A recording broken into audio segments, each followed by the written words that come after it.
Hey, Foot Clan, before we start today's show, I want to remind you about the Draft app, because on the Draft app, you can get a brand new team every single week. Draft is giving you a simple daily fantasy app where you snake draft just like you're used to doing.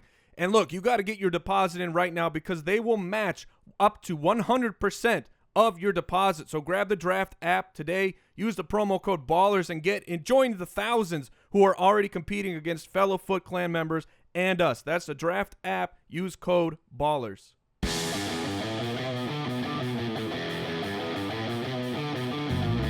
Welcome to the Fantasy Footballers Podcast, coming to you from the FantasyJocks.com studios with your hosts, Andy Holloway, Jason Moore, and Mike Wright. Welcome in! Week one! What is that sound? That was a group of monks chanting about week one. Week one, nearly in the books. Got a couple of games tonight. Welcome to the Fantasy Footballers Podcast. Andy Holloway here, joined by Mike, the Fantasy Hitman Wright, and Jason Moore.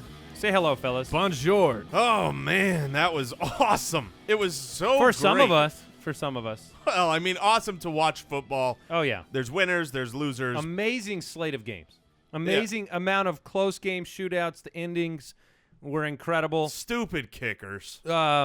Yeah, well, you won anyway in our League of Records. I disagree with the whole kickers are people too thing. Right. Well, we'll discuss that later on. We have a really good show for you today. We have our stud muffins. We got our pooped in our big boy pants. We've got rising stars on the show today. Mm-hmm. All of the injury news, notes, guys that we're rising on, guys we're scared of, some of the interesting Sunday morning news that broke and the implications for your fantasy team. But other than that, it's all Arian Foster talk the entire day. No? This is a full show. I mean, It is I a full look show. at the doc and I think 7 hours. 7 hours. 7 to 8 hour show. Have a good quick question. Very good quick question that both of you are frantically looking at right now. Oh. I'm always ready. My almost upset of the week. That's as almost as it gets. It was almost upset. You're down to the Oh, man. 20-yard line. The Packers should have lost to the up-and-coming Jaguars. That was a good call. I didn't see it going that way. I think my most trepidatious and scary prediction of the week was, man, it's just funny as a fantasy football analyst because even though you don't want to go chalk, right? You don't want to go the default predictions. When I put Adrian Peterson at number 14, I felt dumb. I mean, I felt really, really stupid. It's really hard to do that with great players, and I got lucky this week, but it's just one of those things where you feel like you have to rank those guys so high because the implications of ranking them that low and then, performing. And then them finishing as number one. Yeah. So look like a turd. A lot of Twitter posts, people winning big this week. Love it. A lot of the starts of the week worked out. A couple didn't. I will say this. If you didn't win this week, you're fine. You can sit on the bench with me.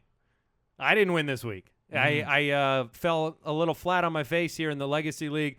Had the joy of Arian Foster going up against that Seattle front. Had Jonathan Stewart against Denver. Had a tough week one. Doesn't matter. Yeah. Doesn't matter. Week one is the most fine week to lose because we most fine. Yeah. I'm just saying, look, nobody wants to lose any Things week. that losers say. Am I right, winners? Am I right? Well, I did win this week. But, last year I had a terrible week one, got the championship in the bag. I'm just saying it's hard to predict. And you learn a lot of information through week one. So even in losing, there's a lot of things you could take away from your own rosters that are going to help you. Don't worry, even if you go 0-2, 0-3. We had so many people last year that said, I was 0-3. They came right back. Started listening, and they got the championship. So stay with us. It's the most fine week. The most fine week. Did you see there's now a Twitter account of @JasonMooreisms? Yes, I did. What? Yeah, there's a Twitter account that now is dedicated to grammatical errors by I need Jason to Moore. follow this account. What is it? It's @JasonMooreisms. Okay. I'm telling you. It's fantastic. Get on board, everybody. I'll tell you what, he says some really good things. At Jason Mooreisms. All right. I right. got to look this up. Quick question of the day from @Roger Owens. Which week one bust are you trying to trade for? Which week 1 bust are you trying to trade for? I can give you mine Okay. while you guys think. Well, I've got one if he's considered a bust. I would try to trade for Devonta Freeman because people view Devonta Freeman in a bad light this week, and I want perspective to be there. Even with the struggles he had this week, still put up like 7.5 fantasy points in our league of record, a half-point league. Nothing impressive, but still put up Jonathan Stewart numbers this week. Not worried about the fact that Tevin Coleman was splitting so heavily with him. You're asking me? Yes. and out producing him. No. Okay. I'm not. I'm just not. kidding. I'm not. I'm not I worried think about it Tevin either. Coleman looked great. All right, That's awesome for Tevin Coleman owners. Let me ask you, could Allen Robinson be considered a bust this week? I'll say this. People are disappointed, I think, with where they drafted him, and they're down a little bit on him. He's not a bust this week. But if your owner is down on him, I'm just trying to give actual good advice. He's a guy I would try to grab right now because I think people just look at the final numbers.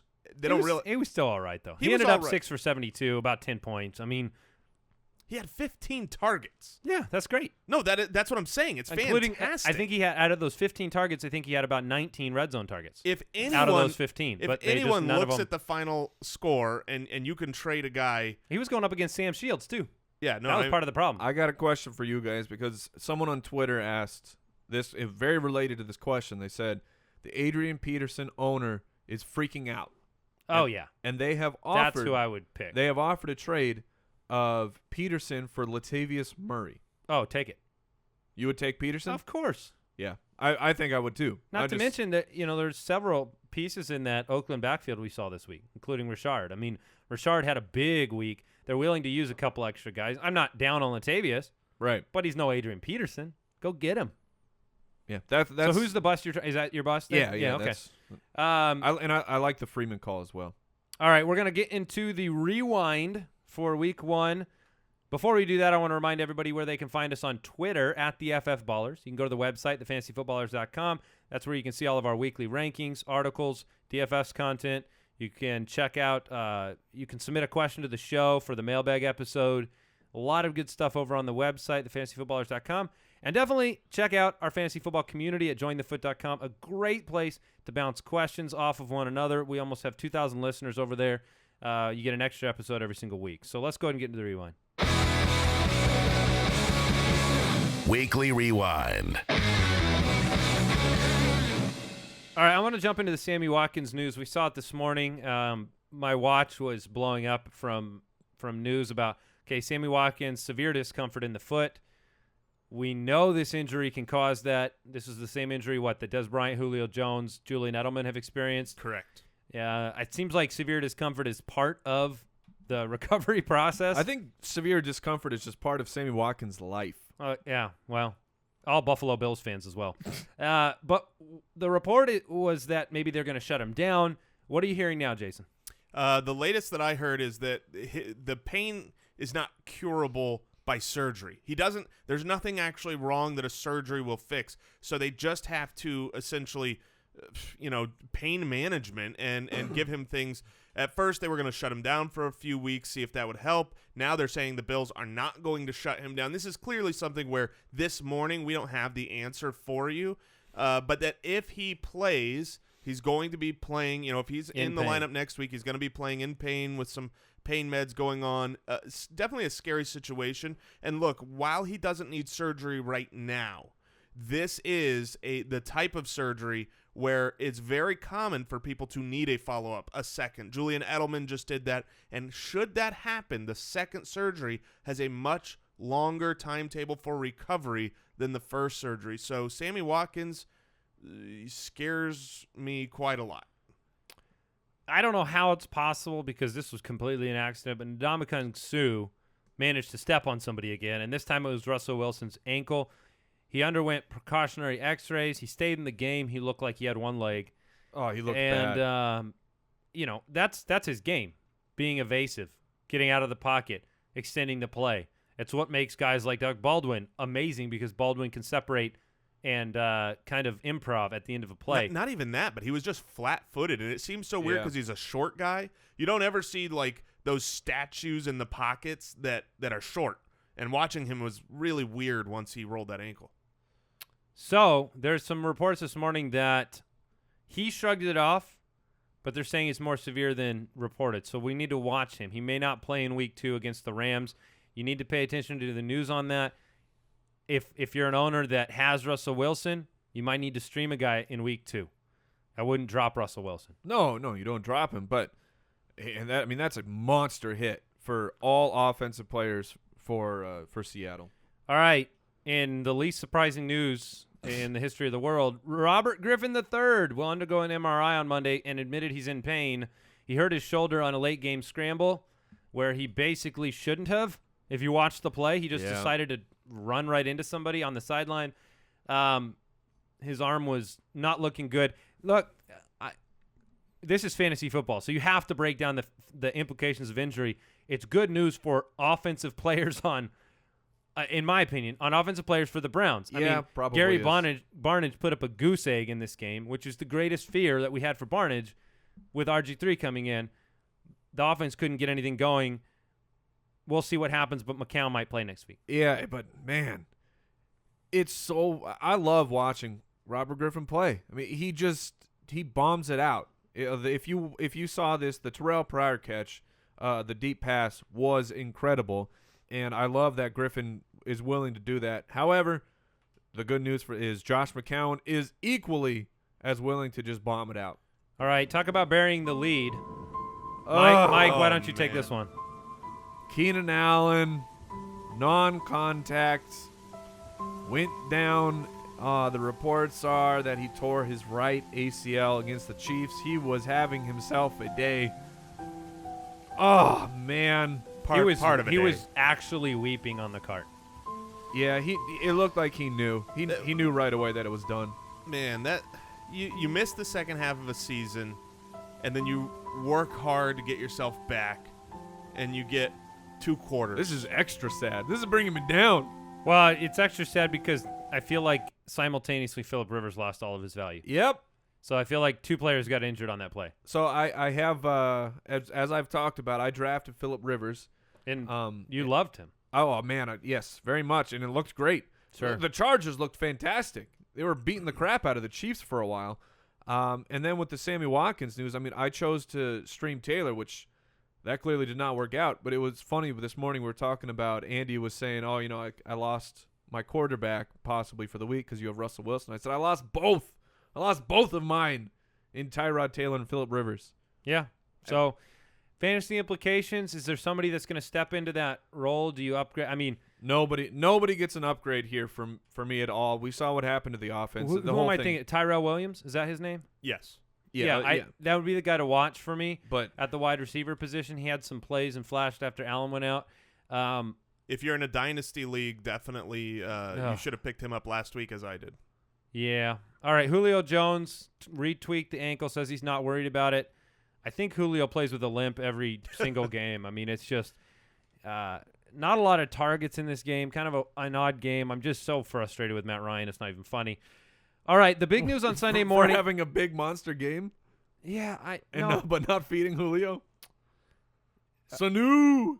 No, I'm just frustrated because I think that team is just capped. There's a ceiling on it. I mean, big monster game aside, it just they don't seem to get over the hump.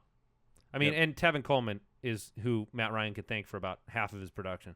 Julio Jones said after Chris Ivory, Buck Allen, both missed the game on Sunday.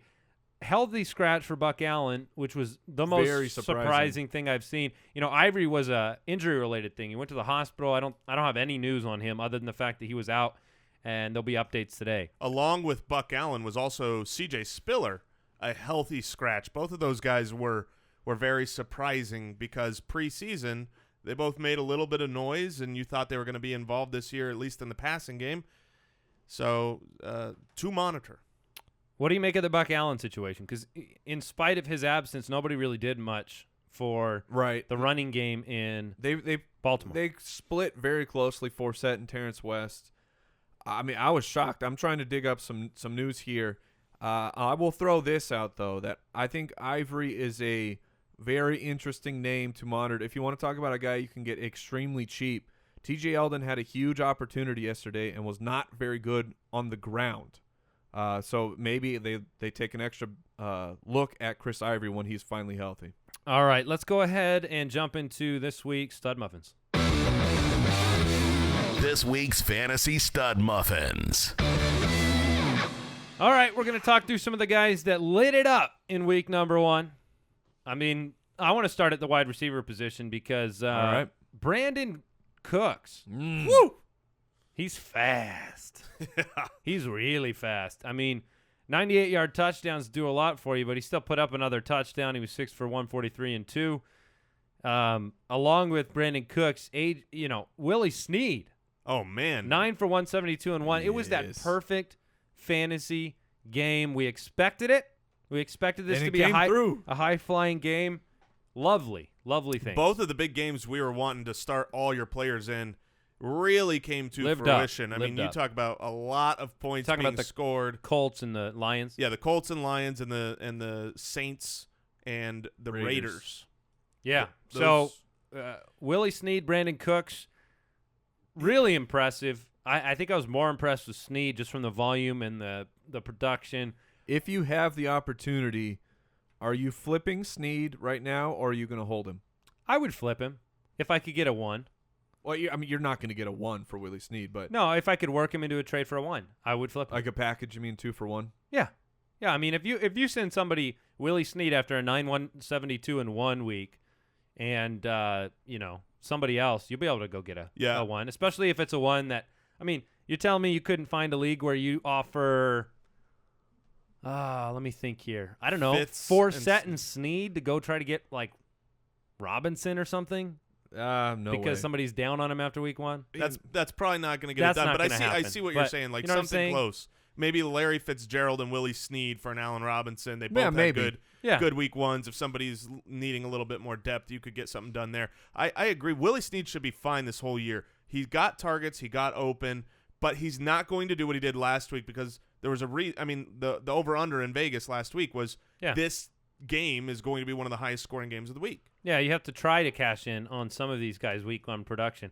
One guy that you should not trade is A.J. Green, 12 for 180 and 1. I think we said it last week. A.J. Green's always good for a few of these monster yardage games. He's an example of why you don't ever sit your studs. Right. He's playing the Jets. Doesn't matter. Revis Island. Speaking of Revis Island was like the weather was nice.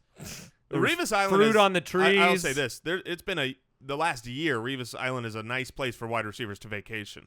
There's been a couple of people that have lit Revis up. I don't think Revis Island scares me at all anymore. All right, so let's talk about a few surprises. Yeah. Let's go with Jordan Matthews and Mike Wallace. Jordan Matthews and Mike Wallace. What? Well, Jordan What? Matthews always. Oh mean, man, that was This wasn't even garbage time. What's he doing? No, and look, he was all over the place. He was in the slot. He was outside. You buy into it, or is this the Browns? I'm buying that it was the Browns, but but it is you got to watch this. If for the folks out there that when the pick came up finally that it was Jordan Matthews' time, and we talked about this on the show of just I couldn't get myself to do it. I couldn't get myself to draft Jordan Matthews. If you did, well, You had a nice week 1. It's looking up. This to me is a flip candidate because you still got a rookie quarterback and you still had him facing the Browns.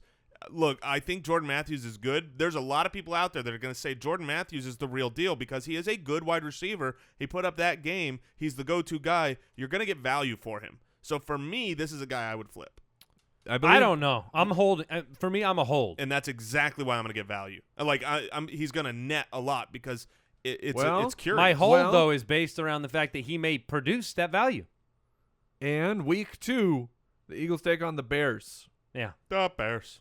All right. That value could go up even more. You think Mike Wallace will be one of the bigger waiver wire pickups in week 1? You have 3 yeah. for 91 and a touchdown. He will be. Am I picking him up? Probably not.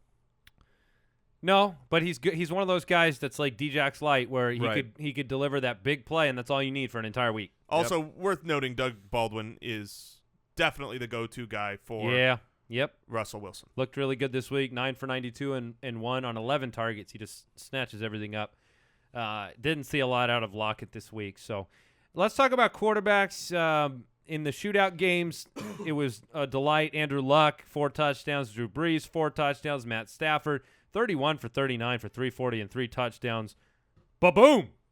Did you say Stafford or Ryan? I said Stafford. Okay. And then Matt Ryan had 334 yards and 2 touchdowns. Alex Smith had a huge game in the comeback attempt. Say the big ones that I wanted to talk about was famous Jameis and Alex Smith. I think Alex Smith was more a product of game script, because that Alex Smith with 48 attempts is not something you are likely to see again. But Jameis Winston, 4 touchdowns and nice looking touchdowns. Is that What do you expect from him in week 2 against Arizona? Well, considering what I saw from Jimmy Garoppolo against an Arizona secondary that just is not one side of ready that to field compete. can't compete right now. Just don't throw it at Patrick Peterson's side and you're go fine. after the rookie, and things could be okay.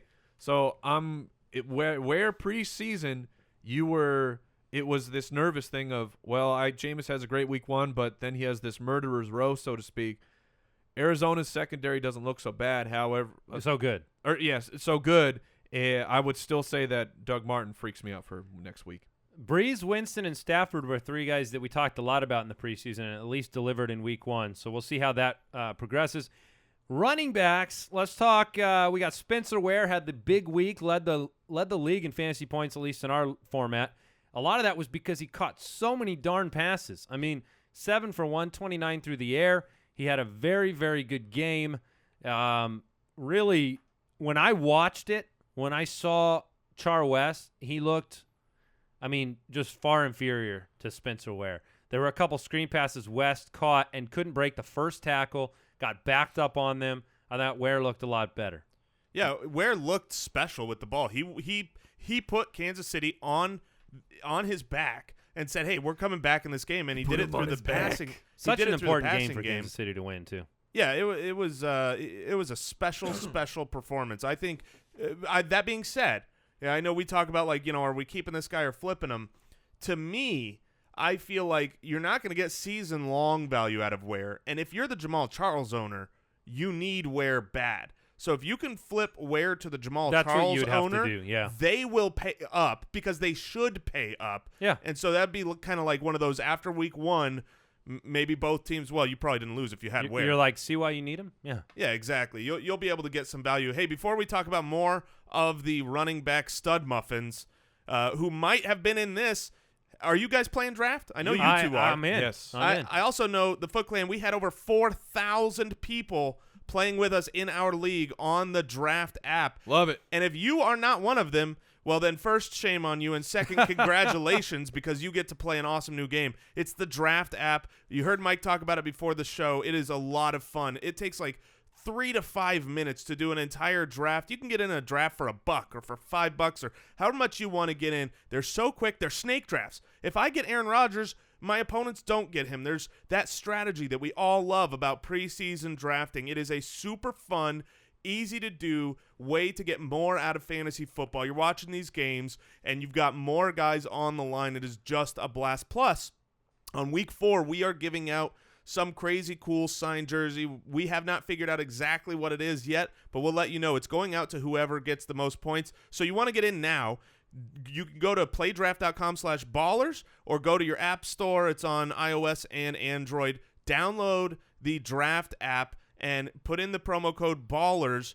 They'll match your deposit up to $600. So make that first deposit decent. If you put that code in, it'll auto enter you into the league. Yes, you'll be. The thing I just wanted really quick that I think is so awesome a draft is the different types of games. They have the regular where you can get anybody. They have expert. They call it the expert type draft, where they take the top guys out and you got to dig a little bit deeper. They got quarterback only. They have all kinds of different games. The draft app is awesome. Very fun. We also want to thank today's sponsor, SeatGeek. With football back, it is the smartest and easiest app to find tickets for the games that you want to see up close in person. I wish I had taken advantage of SeatGeek and went to the game last night. Maybe I could have pushed that field goal through the uprights for the Arizona Cardinals. But I've used SeatGeek for years. It is an incredibly easy-to-use app. It is so obvious. They show you, by price comparison, they search multiple ticket sites. They make it easy. They put a little green dot on there if it's the best possible seat value. Saves you time and money. It is super, super convenient, and it's free. You grab it. You check out the SeatGeek app. And best of all the listeners of this show get $20 rebate off their first SeatGeek purchase. And so all you have to do to get the $20 rebate is download the free SeatGeek app, go to the settings tab, click add a promo code, enter the promo code footballers, and SeatGeek will send you $20 after you've made your first ticket purchase. So if you're thinking about going to a game this year, you want to download the free SeatGeek app, enter the promo code footballers. That's FOOTBALLERS, footballers. Enter it today. All right, let's get back into it. Let's talk about C.J. Anderson. Yes. He deserves our attention despite the fact that the game took place on Thursday. I have to pay attention to C.J. because he just lit it up. The offensive line looks so much better in Denver. Well, we'll talk about him in a little bit as well. The only thing I'm you're saying maybe put that on hold? Yeah, maybe. Sure. All right. We can put that on hold. There are very, very few workhorse running backs in the league. It looks like C.J. Anderson's one of them. All right, running backs in Detroit. Is that what they are? Are they running backs or are they wide receivers? Theo Riddick and Amir Abdullah both had very, very good games. Both looked great. Theo Riddick was the number 3 running back in all scoring formats this week. That's pretty darn good. And Amir Abdullah. He looked it, too. I mean, he looked great. Personally, when I watched the game, I thought Theo Riddick looks really, really good catching the ball, and he looked pretty good running the ball. To me, Amir Abdullah looked like the superior back. They're both going to be involved. You saw entire drives that were either Theo or Abdullah. There was a time where Theo got a concussion and was scared of getting checked a concussion. for concussion. So he was out of the game for a little bit. That helped Abdullah. Both guys looked. That was the series that Abdullah had the touchdown catch. Yes. I mean, both guys just looked awesome. And granted, I will say this, man alive. I don't even know the week 2 matchup, but start your players against the Colts. Yes. They are dead. They came into this game missing 3 DBs, and every time I looked up at this game, there was a Colt laying face down on the defensive side of the ball. They have they're going to be picking people up off of the streets to play. Yeah. You're talking about Emmanuel Sanders and C.J. Anderson next week because the Broncos play the Colts in Denver. Oh, CJ. So I'm gonna I'm gonna put you on the spot. Riddick or Abdullah rest of the season. You got to pick one. Abdullah. I'm Riddick. I'm Riddick. I'll still take Abdullah. You guys want to water bet that? No, that's the thing. You asked me last week, I would have water bet, but they love Riddick. They got him involved, and there's no reason to stop. All right, we're not ignoring him, but Danny Woodhead's on this list. I'm going to talk about him in a minute. What about this next guy? Who's that? Who's that first round pick? David Johnson. Oh, you talk. Look. For all those haters out there that we don't talk about. I'm telling you the truth. We do not talk about David Johnson this way because he's on the Cardinals. Because he's great. Did you watch the game? Every snap. You know I watched. Have you ever seen jump cuts like that? No. I was just gonna bring Unbelievable. up. They had the side cam shot where they went slow mo and he went back to back jump cuts and he's. Look, David Johnson is an elite level running back, an elite level athlete, and he's on a great offense. I mean, and over guess how many yards. snaps Chris Johnson got? That's what I was going to bring up. How many? Do you know how many? How many snaps? Yeah. Well, I saw David get tired once, so I'm going to give Chris Johnson 3 snaps. 2. Yeah, 2 snaps. I mean, the whole question was workload. If we were coming into this season and we knew that he was the workhorse back, he would have been far and away my number 1 pick overall. Well, he's 16 for 89 and a touchdown, 4 for 43 through the air in a game where the Cardinals were constantly trying to come back. Still produced big production.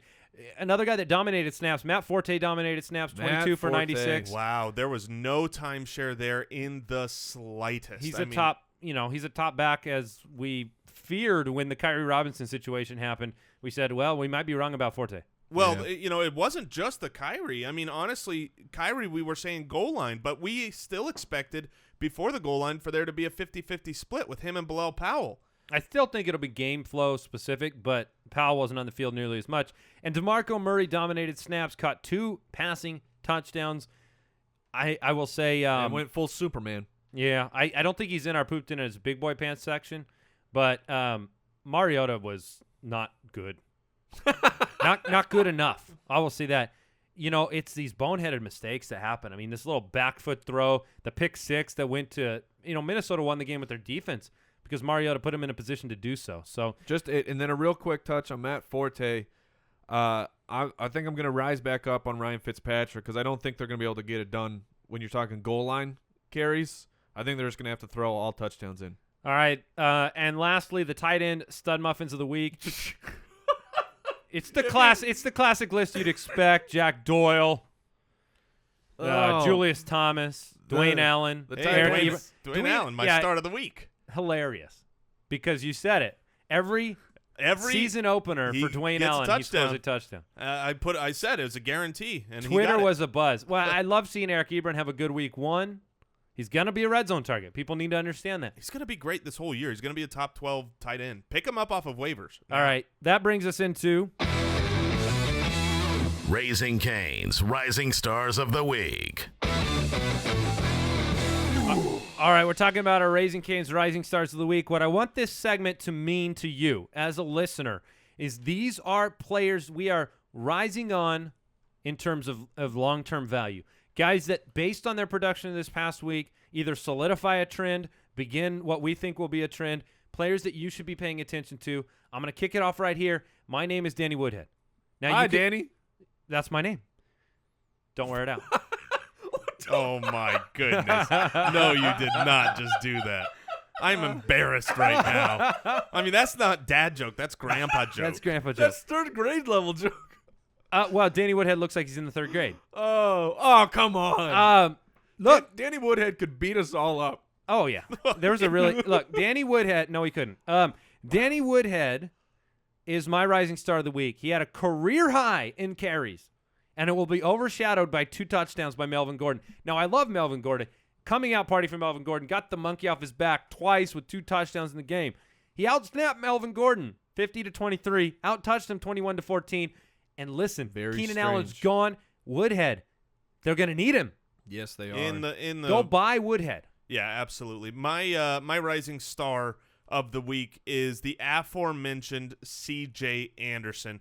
C.J. Anderson coming into the year, it can't be Mike's rising star of the week because he thought this would be what C.J. Anderson was. I can't put him any higher, guys. But for me, he was really an RB2, a borderline guy who I saw that was going to be splitting heavily with Booker. Booker comes out, fumbles right away. But what I saw from the offense with Trevor Siemian, when the Broncos were down, they ran the ball. When they were up, they ran the ball. It does not matter the game script for him. And before I thought, well, the nice thing is game script won't matter because he catches the ball. And so if they're down, he'll be involved in the passing game. But they were so dedicated to the run, and I shouldn't even say that, right? Because saying that they were dedicated to the run implies that they were dedicated to running as a team. They were dedicated to C.J. Anderson. C.J. Anderson got 20 carries. The next most carries was Trevor Siemian with 5. And then you had Devonta Booker, who got 3.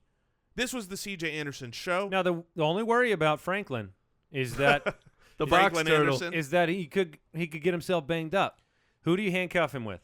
And do you? You do. I think you do handcuff him with Booker, even though he came in and fumbled on his first ever snap. Should C.J. Anderson go down, there's just no choice but for Devonta Booker to have a lot of production by sheer workload. All right, Mike. All right, the guy, Raising Cane's rising star of the week. The guy I'm rising on.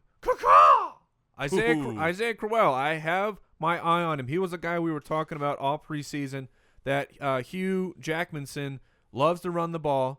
Yes, yeah. Andy gives me the eye. I give you the eye because I'm worried that people don't know you're making a joke, that you're just stupid. Look, Coach Wolverine of the Browns loves to run the ball, and they didn't make any moves at the running back position. They were moving forward with Crowell and Duke Johnson. Crowell played over 57% of the snaps. He had a line of 12 for 62 and 1. I mean, he was over 5 yards a carry. He caught a couple passes. And over 57% of snaps, the Browns were not controlling the game, right? They were down trying to chase the Eagles and overtake the lead, but they were still going with Crowell as the majority of the timeshare. So he is absolutely a guy that I am monitoring. When people were asked, do I play Crowell, he was a guy I loved on my bench. I wasn't ready to start him yet.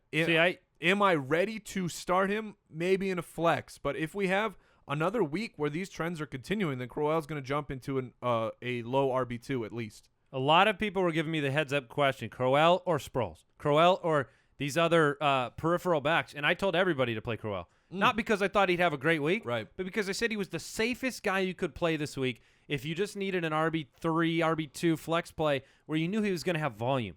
And so I'm glad to see him at least produce at that level. Those were the Raising Cane's Rising Stars of the week. Remember, everybody, game day tastes better. I can tell you what. I with know Raising Cane's. I know from experience. Did you go Raising Cane's yesterday? You know I do. So definitely check them out. Visit raisingcanes.com to find your nearest location. All right, guys, it's time. Pooped in his big boy pants. It's a show-defining segment, and we're back. It's been so long. Not every show has a pooped in their big boy pants segment. Not every show has a pooped in his big boy pants analyst. Crypto. Shout out to the show after the show. Yeah, all right. Very disappointed in Tyrod Taylor this week, guys. Very bad performance. Ugh. Very worrisome with the Sammy Watkins news with the Jets on Thursday. The short week. Stay away from Tyrod Taylor if you ask me, and probably everybody on that offense. I say good for Tyrod Taylor getting paid before the season. Well, kind of. He's not in a fully long-term contract. So Tyrod Taylor stunk. I think, look, he's going to be better than that, but if he is missing Sammy Watkins, then there's going to be troubles. He's for one of the Tyrod. guys. I really liked him this week. I really thought the week was going to be a lot better for Tyrod Taylor. And RG3, if you started him, you were disappointed because the 0 next to the touchdown total, he threw one good deep ball to the human 9 route. Which was a great catch. It was glorious. Because he can run the 9 route like nobody's business, Terrell Pryor. But really, those are the two quarterbacks that let you down in a big way this week. Do you guys have anybody else that stood out to you? Because I really don't. The quarterbacks were mostly great. Once again, proving that you can play just Rodgers, about Alex Smith, anybody. Aaron Rodgers was fantastic. 2 quick touchdowns. He ran in a third. I think he was the 7th or 8th best quarterback this week. So really, here's the headliner at the running back position. You had we talked about Adrian Peterson. Are you worried after this 19 for 31 performance in week number 1? I'm not worried yet. He did this last year, didn't he? Well, he had a bad week 1. Did he? Against San Francisco. I think he had a really bad week 1. The Vikings are still trying to find themselves, so maybe it takes a little bit of time with Adrian Peterson at the quarterback position. I would expect Sam Bradford will be starting next week, and it can still take some time for Bradford, but when teams have to finally at least somewhat respect the quarterback, and which Stephon Diggs, holy crap, Stephon Diggs had himself a nice game. He had himself a holy crap. Yeah, well, like a very surprising. I was not going to start Diggs, but if you started him, you were fine. But I think the quarterback position will improve, which improves things for Adrian Peterson. Can we talk about my favorite part? Yes. Oh, so it keeps going? Oh, it keeps going. Oh, okay, good. I figured Jason wanted to break this news. As it should. Oh, you know what? I'm not wide awake because Kristen Michael was not the awakening. And the reality is he played fine. He looked good. But he was actually 15 for 66. Yeah, I mean, that's not the kind of game we wanted for a start of the week. No, and the reason is because the Rolls Royce was there. Thomas Rawls got 12 carries in the game. The Rolls Royce was stuck in the mud. No, I don't think so. He was running well in the beginning of the game, and then he came in for a bunch of short yardage plays that made his yards per carry look bad. But I think Rawls looked fine to me. How much of this game, though, with Wilson getting hurt, the score the way it was, I mean, is it just, they were expected to run the ball and dominate. I mean, they were almost 10-point favorites at home. Almost lost the game, probably should have lost the game. Is this just because the whole offense was discombobulated that we didn't see the running production in Seattle that we expected? Or is this just because the timeshare disappointed everybody that started these guys? For fantasy purposes, I think that the timeshare will continue to disappoint. Where it was interesting, Procise was getting early action as well, but he left the game with an injury. So I would be interested to see what the actual snaps are going to look like with a fully healthy Procise. If with all three of these guys healthy, I think there is fantasy trouble if you're going to try and start any of them. I want to share some breaking news right now. Doug Peterson came out and said Zach Ertz is week to week with a rib injury. Oh, Week to week with a rib injury is a rib displacement injury. That's definitely not good because he was a go-to receiver in that game, as tight ends usually are for rookie quarterbacks. So that's going to hurt the whole offense if he's out this week. All right, lack of production from Devonta Freeman this week. Lack of production from Gio Bernard this week, a game I thought Gio would be much more successful in. yeah. You know, is it the defensive front of the Jets? Is it the defense of the Jets? Was the game flow? What was it with Freeman and Bernard? Give me your rundown and the long-term value of both those guys. Well, speaking on Gio Bernard and Jeremy Hill, I mean, I knew that this was going to be a much more defensive-oriented running game. That's not going to be Gio's his MO. That's a Jeremy Hill style of game. Jeremy Hill was more involved in the running game. Not by much. And it was a difficult matchup to boot. So you had kind of a perfect storm. I stayed away from both backs. Jeremy Hill got you the touchdown, but if he didn't, then he exactly, Mike. He didn't do much. It was just a tough matchup against that Jets D line. Okay. As far as Devonta Freeman, that's a lot of people freaking out. Absolutely. And I think that they are a little bit right to freak out because while he is better than Tevin Coleman, better for the system than Tevin Coleman, there was a near 50-50 split in snaps. I think Devonta Freeman had one more snap than Tevin Coleman, maybe 2 or 3 more snaps. But, I mean, it was a near 50-50 split. And what made Devonta Freeman so incredibly valuable last year for fantasy was he was like an 85% snap percentage guy. It was just usage rate was out of this world. And if Tevin Coleman's this involved, you can't get to that level again. Devonta Freeman played just over 55% of the snaps. All right, let's move on to the wide receivers where I think we saw the most disappointment. Demaryius Thomas had a rough week, 4 for 48. You need to monitor Thomas's status as well. They said he's getting a second opinion on his hip, which would make they have that matchup with the Colts this week. You need to monitor that closely. Obviously, Emmanuel Sanders actually out-targeted Demaryius Thomas in this game. Do you call Shakira in when you need a second opinion on your hips? Yes. In 1998 you do. Yeah. Des Bryant. Oh, man. The amount of Twitter – look, it's easy to gloat, but I'm going to do it for a minute. The amount of hate I got for not loving the Dak Prescott implications for Des Bryant. Come on, man. But Andy. There it was. He's going to go to his wide receiver 1 every time. For one time for 8 yards. You're right. Every time for one time. Look, Dak Prescott's best friend is Cole Beasley and Jason Witten. Oh, yeah. Holy Cole Beasley. Jason Witten was the start of the week for a reason. He had 9 catches in this game. I believe he easily led the team in receptions. Cole Beasley showed up. This is going to be a team that needs to try to, Dez is going to have better games. Well, he had the drop part 2 where he thought he had a touchdown and then the old instant replay said no. He's going to have better games, but it's not going to be smooth sailing the way you'd hope for Romo. Now, all the reports are that Romo says he's going to be back sooner than later.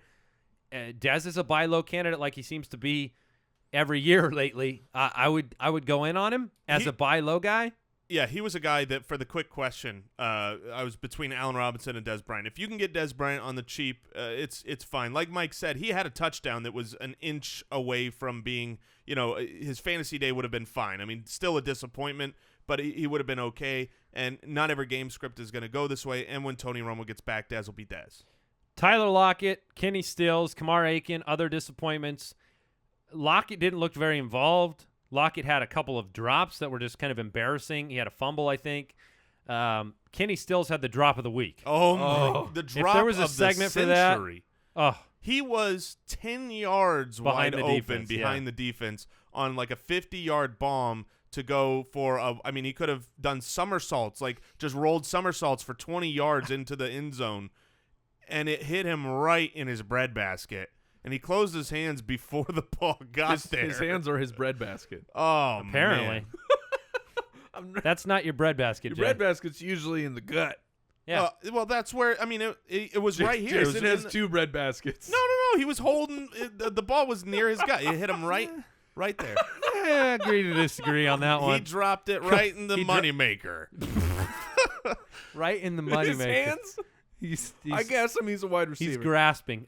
Kamar Aiken, I'm concerned. I'm concerned as well. There's too many mouths to feed. He played behind Smith, Senior, and Wallace. So, that's unfortunate for Aiken. Did you hear? Now, look, there was a press conference with Steve Smith, and he talked about the whole wide receiving core. And then he talked about Kamar Aiken. And you know how he talked about Kamar Aiken? Positively? No. Oh. I mean, yes. But in the way that Which one no, is it? both. It's both. Okay. It's like this. You know, when I missed the show, Mike did a real good job of filling in. He did a real good job when he filled in. Yeah. That's how he talked about Kamar Aiken. He said, you know, Brashad Perryman had a great catch, by the way, down the sideline. Just one, but that's going to be the worry. I think there's going to be about 10 guys that get about 3 catches a week for the Baltimore Ravens. So I'm staying away from the wide receiver core. Brandon Marshall owners, do not panic. There was a series where he was just getting targeted repeatedly in the end zone. It just didn't happen this week. All right, Gary Barnidge, Kobe Fleener, Martellus Bennett pooped their pants this week. Bennett had to stay in and block. I think people started Bennett hoping he'd be Gronk this week. I thought but Bennett he couldn't run any routes. Yeah, he had to stay in the block with missing 3 offensive linemen. I thought Bennett was going to be really good against Arizona. And obviously Kobe Fleener, look, that's a guy that I have personally talked up. I said he was going to get off to a slow start. That was a real slow start for a game like that. So he's a guy that you need to monitor. I still think he's going to be okay this year. I really do. But if you drafted him, you almost definitely had to start him, especially in a game like this, and he really let you down. He did. All right, let's preview the Monday night games. You got 2 of them tonight, the Steelers at the Redskins, the Rams at the 49ers. The big decisions here, what are you doing with Matt Jones? I mean, I guess at this point you've made your decision. Do you expect big things out of him? Nope. Yeah, I don't expect big things, but he should have enough volume. I'm expecting him to be somewhere in that 7 to 12 fantasy points range, depending on your scoring format. The guy for me that I just want to bring up real quick in this game, because I've had a couple people say that, because of whatever happened to their team, they need a dart throw in tonight's games. Who should they pick up off of waivers? And if you're in that situation, Darius Hayward-Bay is a guy to me that is definitely on your waivers, right? I mean, he's guaranteed. 100% unowned. And with Marcus Wheaton being out and, Big Ben being able to throw for a lot of yards, I think Darius Hayward-Bay would be a shot-in-the-dark type of guy. What about Coates? If he's on your waivers, would you rather start Coates or Darius Hayward-Bay? Personally, if I had both of them on my roster, I would start Darius Hayward-Bay. Okay. But I wouldn't feel good about it. I'd start Coates, but I'm reminded of our argument of I'd rather have Hayward-Bay than Marcus Wheaton. So, a little bit of extra news that came in about Sammy Watkins just now, just that his availability will be determinate on discomfort from a week-to-week basis. Great. Good luck, Sammy Watkins. I said off the air, so right before the show, the news came in that they weren't going to shut him down, that he was going to manage the pain and play. And what I said to Mike, I said, this is great news because now you won't get vetoed when you trade him. Ugh. And honestly, if I could get 75 cents on the dollar, I think You're I would do bailing? it. I mean, I'm not bailing for 50 cents. Would you trade him for Keenan Allen? It would be tempting, but I would probably turn that down. No. All right, you're starting Big Ben. You're starting Antonio Brown. D. Will is looking good tonight.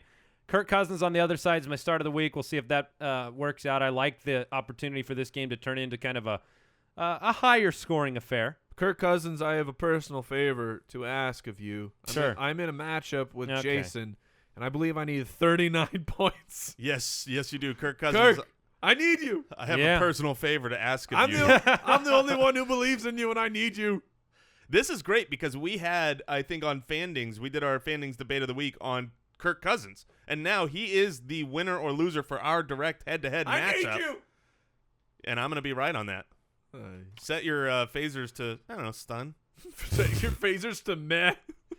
Right, hit him right in the breadbasket. Right off the fingertips. That one could go on the Twitter account, too. I've got 10 bread baskets. All my fingers. I've got 10 bread baskets.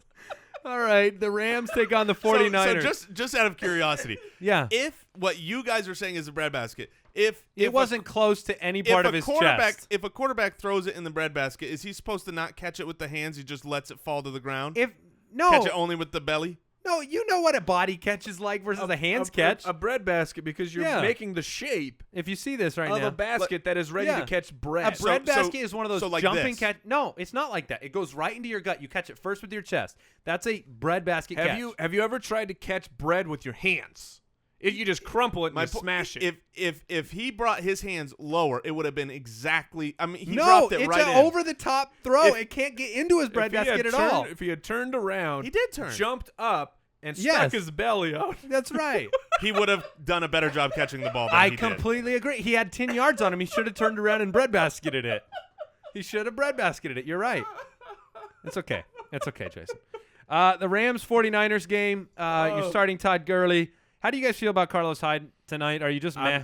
I feel fine about it. Oh, come on. I do. I feel fine about it. He's been saying Fine that all about week. him. He has him as an RB2. I do not. I don't love the matchup. I don't love the offense. I'm not high on Carlos Hyde, but if you have him, there's a good chance He you had did to come start out him. last year in week 1 against the great Vikings defense and Woo-wee. light it up, so you never know. He is at home as well, so I'm as okay. Hyde or Matt Jones? I would go with Matt I'm sure Jones. people have both of them on their roster. I'm going Matt Jones in that situation. I am too. I'll take Hyde. I'm going to go Gurley over all those guys.